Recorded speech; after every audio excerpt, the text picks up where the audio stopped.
congodialogue.com. congodialogue.com. Bonsoir, bonjour, salut à tout le monde, surtout na bande Kobalingaka, la très bonne musique na bande Kobalingaka, www.congodialogue.com. C'est un plaisir pour moi de vous retrouver encore aujourd'hui. Vous le savez très bien qu'ici on travaille, on ne blague pas. Nous sommes là sur terrain en train de travailler. Par là, je dirais un grand merci à la grande équipe qui m'a toujours accompagné pour la réussite de cette émission. Surtout, je vais commencer avec ma patronne, elle c'est Madame Francine Ngembe, hein? Maman Boboto, Maman Malamu, nyonso vraiment ezonga parce que ndenge eux zali ko sala yangwana penzamba zali ko bakisa pe sous ma pamboli belé. Chers internautes, vous êtes partout en train de nous regarder et vous le sentez très bien que je suis à Kinshasa actuellement, à présent même.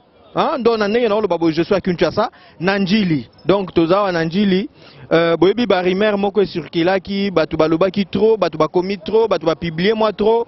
Oh, soi-disant, Papa Lutumba Simaro, le poète, a Koufi.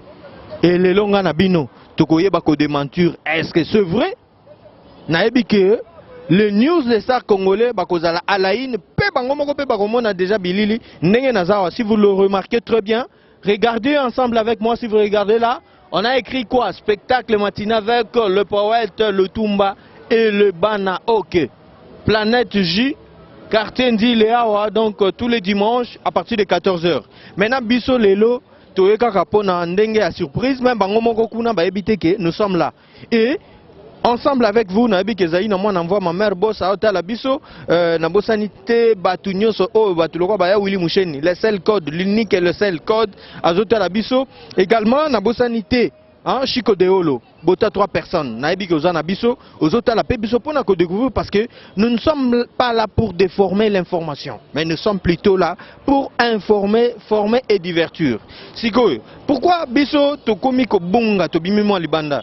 Ya on a loba toujours mikolo na lobi bozela bokomona vrai face Goya, batu pena bako tala, batu bako comprendre, bako découvrir makamonini o to bombeli, surtout na www.congodialogue.com. Soyons toujours ensemble, vous ne serez pas déçus. Derrière la caméra, je dis un grand merci à toi Raïs, merci pour le travail. Et moi je vous laisse toujours découvrir cette ambiance. D'un moment à l'autre, je vais entrer là-dedans pour vous dire, pour vous faire voir, pour vous faire vivre l'ambiance, ce qui se passe là-dedans. Est-ce que c'est vrai? Makambo Yandou les Ali, to les alités. D'accord, on va entrer juste pour découvrir ce qui va se passer. Merci beaucoup.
Merci beaucoup. Je crois que on a bandeko Batalibiso. Vous venez à peine de découvrir, je viens là-dedans.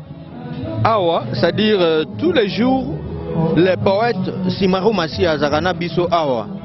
Par rapport à Bakimère Kandenge Lobamake, je l'avais déjà dit que Ngana Ebi Maramozana Katiteo. Tango Tokoti, Tokuti, groupe Banaoke en forme, Bazo Beta musique. Mais en absence de Papa Lutumba Simaro. Sikoyo, Boebini Tokosala. Maman Francine Ngembe déjà Ebi Maramuni Tokosala. Biso, Tozo Kende Siko Koluka Papa Lutumba Nanda Kunaye. Et on va essayer de parler avec lui parce que c'est le monument vivant de la musique, notre musique. Je dis bien quand je parle de notre musique, la musique est bota musique à Bambo Gagnon surtout. Et parmi ces gens, parmi de grands noms, il y a musique nous allons retrouver Papa Lutumba Simaro qui biso Tokokende Kolukaye. Nous sommes arrivés à l'endroit où il répète mais Tokutu Nabiso y était. Et on fera de notre mieux pour que Tokende Kolukaye. C'était vraiment un grand plaisir d'être toujours fidèle, surtout de cette émission de ces graves. Parce que c'est pour vous dire que dans les images, moi, ils allaient, oh, tatonete, toyaki, ah, pour nakoyoka, comment tout ce que, makamwezo leka, ah, on a planète J, boyoki, annonce à Libanda, boyoki, tant que tu n'as qu'à botali, ambiance, et après, Tobimi, Tosololi, il faut se retrouver Nekoluka, Papa Lutumba Simaro. Et moi, je vous promets que vous aurez les poètes Simaro Massia en live. Il va vous parler.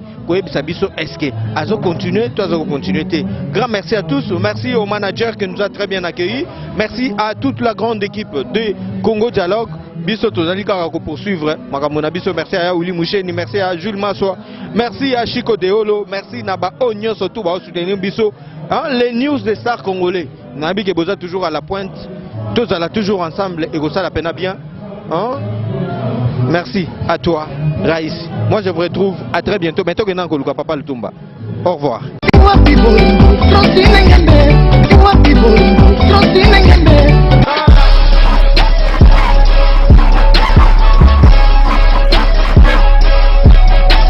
CongoDialogue.com